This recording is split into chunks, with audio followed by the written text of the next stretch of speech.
everybody, and welcome to another episode of Too Weird Didn't Watch. This week coming to you with terrible audio quality. Woo! Because we forgot a cable. And I trucked all the way over here to Brantley's house for... Which is like an hour? Yeah, both ways. It doesn't actually get shorter going home, Brantley. I don't know if people understand how space works. But, it could actually be longer depending on the roads are laid out. Yeah, it's not, though. It's about the same.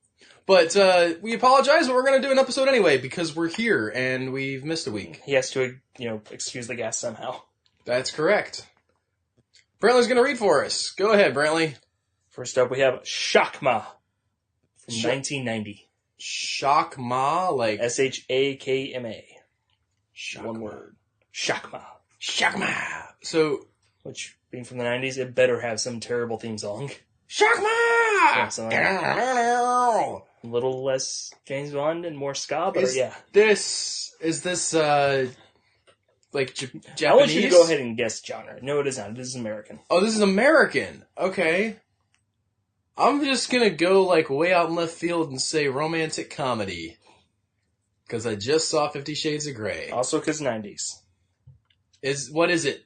Get me going with this description. Sam is a medical student performing an experiment on Shakma, a baboon.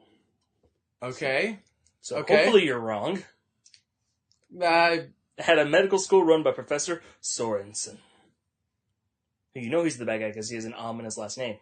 What do we have against Norwegians here? They're ominous. Okay, so he's running experiments on a gorilla named baboon. There is a vast difference between a gorilla and a baboon. Named Shakma. Shakma. And the lab is run by Professor Sorensen. Yes. I don't have so this, I'm getting like a Congo, but they actually never go anywhere vibe so far. Awesome. Proceed. His experimental drug is supposed to make the creature less aggressive. We should just take a stab at how aggressive was it to begin It's a baboon! With? They'll rip your face off. Okay. That sounds pretty aggressive. It's fairly aggressive, yes. Also, like, their lips fold back over their nose and just expose their teeth, and it's horrifying to look at. Okay, and so they picked this, like, naturally aggressive animal that's not a human, by the way. Maybe human, like, but adjacent. Within the family. To test on this. Yeah. Okay, I guess this isn't the worst idea ever. No, this is actually fairly standard practice. Yeah. I mean, normally they would start with rats and then move up to more human-like animals, but, whatever. This is closer to a human than a rat. Yeah. Yeah.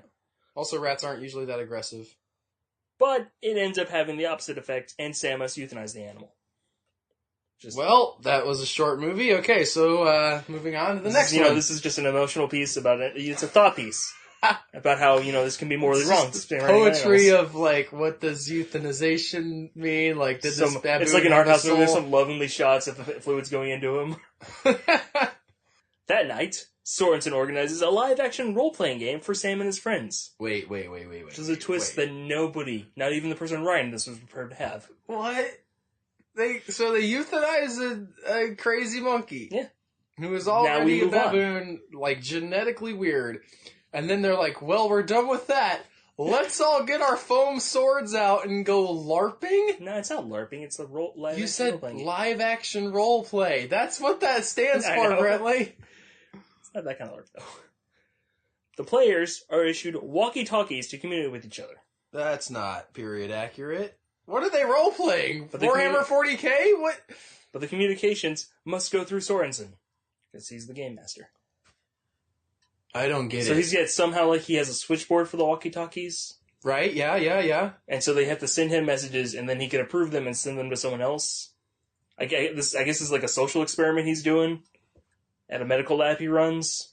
I don't get what his job is. I don't understand this. Why any of this?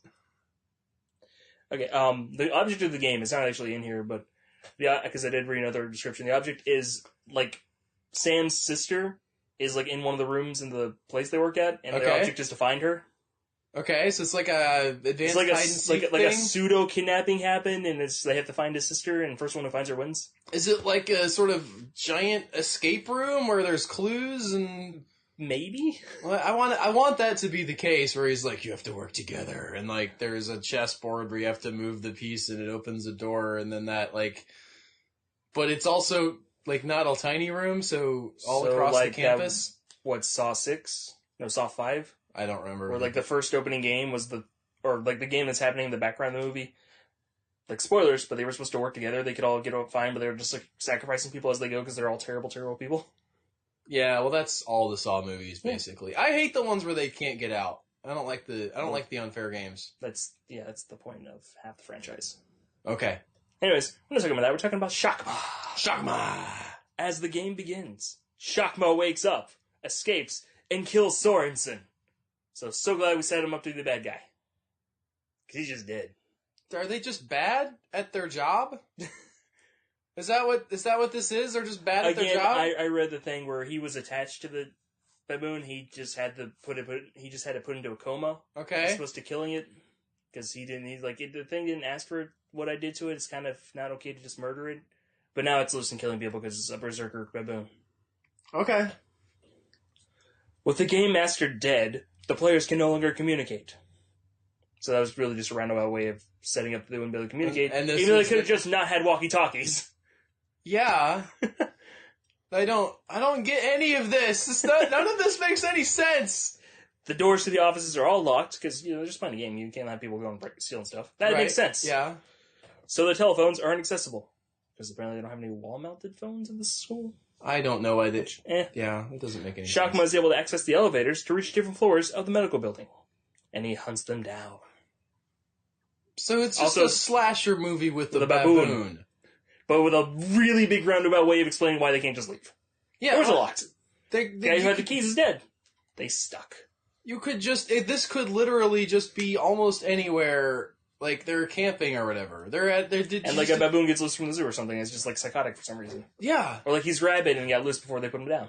Yeah. And then, like, for the next movie, it turns out he's immortal or something because that's how it's a special zombie. Or a special virus. Yeah. But, no, they had to go through this nonsense. It doesn't... They could even still do it inside. Maybe they're like, well, like, we have this building that we want to use. But there's no reason why it has to be this difficult. This big roundabout way just to have this kind of dumb plot. Yeah. Okay. Is that it for the... That's it for Shakma. I feel like the description has left us just as the movie is starting to get giant air quotes I'm doing with my fingers. Podcast people can't hear. Good. Interesting, yeah. Like, now they're actually going to fight something. It's supposed to be in this dumb game? That isn't... Like, do they still have to complete the game? Well, I mean, yeah, they still have to get a fight. I mean, the guy still wants to find his sister. She's locked into a room, she's like a little girl. Oh. When I read, she's like a young girl, and she's like, can you bring your sister to this game? Cool. She can just take a nap, I guess. And I'm going to lock her into a room. And you have to find her. He's like, okay. Okay. Like, the lead up to the characters being in this movie would be more interesting than the movie itself, I feel. Just having to convince these people to play this stupid game. Also, why? So much why. What do you got next, Brantley? Up next, we have Man's Best Friend from 1993. Okay, so I'm the 90s for this one. Feeling a pet type vibe for this one, or is mostly 90s? Okay, just the 90s. That just happens to be two movies with animals. That's coincidence. Okay, kind of like that one we did that was both from 2012 and both werewolves. Okay, just looking for werewolves. Also, I assumed based on the name "Man's Best Friend" that it was a dog, but I guess it doesn't have to be. Maybe it's about just a guy who has a best friend. It's another person, another human person. It's an art house piece about Wilson, the volleyball. Yeah. Pretty sure, that movie already hadn't come out yet. But whatever. Reporter Lori Tanner, investigating a story about animal cruelty, gains access to a facility where dogs and cats are the subjects of cruel experiments conducted by Dr. Jared. Also, apparently this is about animal experimentation, which had not planned, but alright. Also, I gotta say, like, we're cool with whatever cool animal cruelty, cruel animal experimentation, that people do on mice or, like, lizards or stuff. But when it's an animal that we have frequent contact with, we're like, whoa. I was gonna say... Dogs and cats, no. I've seen some things on, like, on rats that I'm not big, but I do work with rats, like, once a week. But there's, like, those rats that they grow in human ears out of their backs. It's just not okay. I don't know. That does sound kind of cool. It's horrifying. Well, if you're someone fleshy. who really wants to eat a human ear? You got a whole set of other problems, sir. I'm watching, this is a sidebar, but I am watching the Channel Zero season called Butcher's Block. Mhm. And the premise is that there's this family that eats human flesh, and they've also possibly made some deal with a eldritch god that might be linked to the Wendigo or not. We're not sure yet because we haven't got to the end yet. But you see them eating people stuff, and you think, well, this is horrifying. But then, like, one of the persons goes into their world, and they have plants that have human parts attached to them, like hands. So then at this point, I'm asking myself, well, why did they not just eat the hand? Why did they have to kidnap anybody? If they have human flesh that they can just use from their plant. Maybe they just like the thrill. That could be, too. Some of them are more crazy. I mean, once you than start others. eating people, it's kind of like a rabbit hole of nuts. Yeah, I guess. Right. After seeing the conditions of the lab, Lori flees the building, but massive escape dog Max follows her. Aww. Escape dog? Yeah, and then, like, one of the dogs they were experimenting on escaped and follows her because... Oh, I thought it was a hyphenated, like, massive escape dog, Max! Max, the escape dog! That's kind of Rocket's backstory from Guardians of the Galaxy. He was kidnapped, made to be, like, the expert on escape so nobody could escape this asylum. He's like, I don't want to be here, and then he just left. Because he was a master at escape. He's like, you taught me how to leave. Bye! Probably flipped them off while he left because he's Rocket. My frame of reference for this is something I've probably mentioned before, which is a movie. I'm sorry, not a movie. Should be a movie eventually, about a hamster called I, Houdini, which is just about how this hamster would always escape his cage. And it's told from the perspective of the hamster, probably based on this guy who had a hamster that kept getting out of his cage. He's like, gonna write a book about this because it's super annoying and I better get something out of owning this stupid pet. Lori decides to keep Max as a pet instead of, using him as evidence on her case she's trying to report. But, whatever. Keep the dog. Well, I don't... What evidence is there? Like, has he been tattooed with "I belong to cruel animal experimentation"? I mean, apparently he was in... I don't know... Well, he might have been, but based on the sentence coming up, he probably has something in his genes. Okay, go ahead. But the seemingly lovable canine is a genetically altered dog with unusual abilities and psychotic tendencies that set him on a killing spree. Right. Yeah. It's a murder dog with abilities, which is supposed to be, it's probably him being like, stronger or faster than another dog, but I want him to shoot laser eyes. I don't know how you do that genetically, but the X-Men are a thing. Superman. Well, Superman is... Solar radiation lets him shoot laser vision. Superman's magic. Yeah, he is. Like, they don't say it's because of his genes. It's not like I've got the very first Superman comic did. Yeah? It has a section called The Science of Superman, which explains his leaping in tall buildings and single bound to be similar to a grasshopper jumping. I mean... Because it's the 40s and just roll with it. Well, and also actually, back in the day, he wasn't able to fly. Like, he was just sort of like... They're like, he can jump real far? No, what it was is there was a cartoon and animation cost money. So yeah? it's like, can we just have him fly instead of making him jump over buildings? Yeah, sure, why not? Who cares? Oh, yeah? He's not going to stick around. 40 years later. And he's punching planets. Alright. Oh, was that it? That's it. Okay. He's a genetically engineered murder dog. Well, yeah, but I'm concerned for our reporter lady because she has an attachment to this dog. And he followed her. This dog didn't ask to be experimented on. Like, how am I supposed to feel as an audience member? Who am I cheering for here? I can't cheer for him to get shot because he didn't ask for this. Basically, the premise to Cujo. Up next, we have Bad Moon from 1996. Oh no. Oh no. It's a Bad Moon Horizon. I have this movie, Brantley, in my list as well. Oh. I added it. This is part of my werewolf coverage. You're supposed to do vampires. No, I have werewolves. I have good werewolf movies. So we can't do this one. Well, maybe we could do it together. No, because the whole point is us bouncing back and forth. Okay, fine. Which means we probably can't do this one for a while until one or both of us forgets the basics of it. Because this is good. Bad Moon is okay, here's the thing. Bad Moon is the best. Like, it's not funny. It's not, like, there's so few jokes to make about this. Mhm. The one that I have, this was taken from a review. I'm going to read mine, and then you read yours. Okay. So this is a first ever thing that has happened to us in To Where Didn't Watch history. Not really. We've had one on your list before that I did. Yeah, but I was planning on doing this one today. This is going to be the next episode. Really? Yeah. This is my favorite thing that I've ever read on the show. And I'm just going to read the whole thing. All right. Bad Moon. This came from a review on IMDb.com. You have a good life. Nice home, nice yard. But one day a relative comes to visit and you know something's not right about him. You come to find out he's a werewolf. The only problem is you're the only one who knows, and you're a dog. Yours is so much better than mine. How great is that description? That is so good.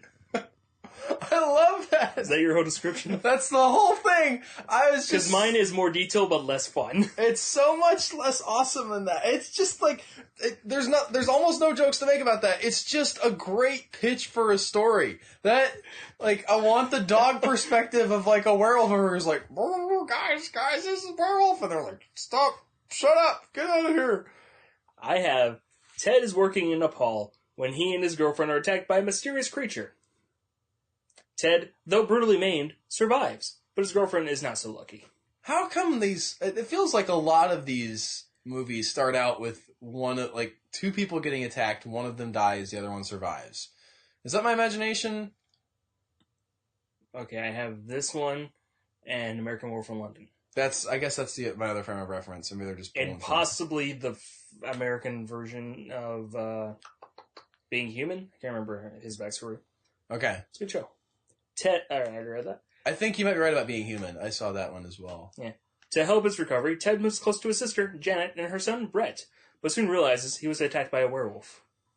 He doesn't turn or anything. He's just like, wait a minute.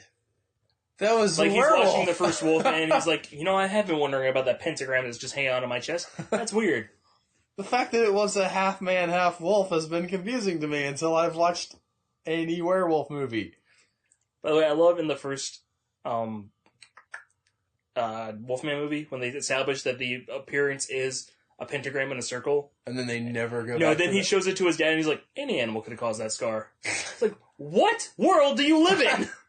Does he ever turn anybody else into a werewolf? No, he just murders them. Okay. Because, actually Larry's the only survivable werewolf attack in the franchise. Without him being, locked up somehow or another monster intervening. Yeah. Which is lucky, because he's also really hard to kill in that franchise. He keeps coming back. Much to his chagrin. Ted is helpless to stop his transformation, and only Brett's German Shepherd, Thor, is able to see that Ted is the star of my description. description, but you just filled in his name was Thor, in case you wasn't awesome enough that this is a movie. They essentially, a lot of the reviews and the descriptions that I read said, this is like Lassie, but if a werewolf was with Lassie. Lassie isn't the werewolf. She just knows about the werewolf, and she's trying to let people know. Or he. Because it's Thor. It's better because it's a guy. Yeah. All right. Oh, that's it? That's all I have for Bad Moon. Yeah. That's all we have for Bad Moon. Good team. Unfortunately, it will not be appearing on the next episode, which will be much shorter and possibly not as werewolf-themed anymore. Well, that'll do it for this week. Again, we apologize for the poor audio quality. We'll try to do better, not for the next episode, because we are recording these back-to-back. But in the future, at some point, these will not sound crappy.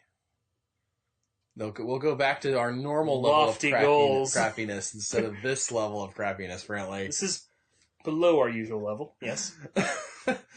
Oh, you guys are awesome. Thanks so much for listening. If you like the show, tell a friend about it, and we'll see you guys next week. Bye, guys. Bye.